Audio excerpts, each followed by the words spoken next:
रूही उसे देख रही थी, लेकिन एकदम से सामने खड़ा इंसान पलट गया।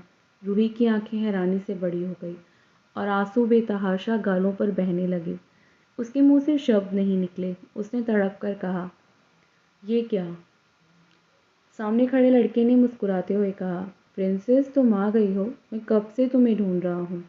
इतना भी क्या है, तुम मुझसे दूर रहती हो। इतना कहकर उसने रूही को गले लगा लिया।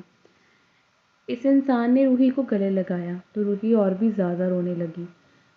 उसके मुंह से शब्द नहीं निकल रहे थे। ऐसा लग रहा था जैसे शब्द उसके गले में अटक गए हों। उसने बहुत ही इमोशनल होकर कहा, करण, आप यहाँ थे? रूही बस इतना ही बोल पाई और रोने लगी। उसने करण को कसकर गले लगा लिया। किसी बच्चे की तरह उससे लिपट गई। वो भूल गई कि वो कौन है और किस हालात में है। वो ये भी भूल गई कि ये इंसान 1 साल पहले उसे छोड़कर चला गया था। रूही को कोई होश नहीं था। वो रोए जा रही थी। करण जो बच्चों जैसा था, जिसे कोई होश नहीं था, वो रूही को इस तरह रोता देखकर खुद भी रोने लगा। वहीं विवेक रूही को ढूंढ रहा था।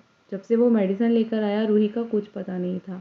रूही डॉक्टर के रूम में नहीं थी। डॉक्टर से पूछने पर पता चला वो 3rd फ्लोर पर गई है। पता नहीं क्यों पर विवेक को अजीब महसूस हो रहा था। उसे दर्द महसूस हो रहा था। उसे लग रहा था फिर से रूही उससे दूर हो जाएगी। ऐसा लग रहा था जैसे सब कुछ फिर से ख़त्म होने वाला था। तो ऊपर रूही बस रोए जा रही थी। रूही अपने होश खो बैठी थी। करण के गले लगी हुई थी। उससे दूर नहीं होना चाहती थी, पर फिर वो थोड़ा दूर हो जाती है। वो खो गई उसे देखने में। वो बार बार रोते हुए कह रही थी, मैं आपसे नाराज़ हूँ। आप मुझे छोड़कर चले गए करण। वो भी तब जब मुझे बहुत ज़रूरत थी। मैं आपसे बहुत प्यार करती थी, पर आप क्यों नहीं आए?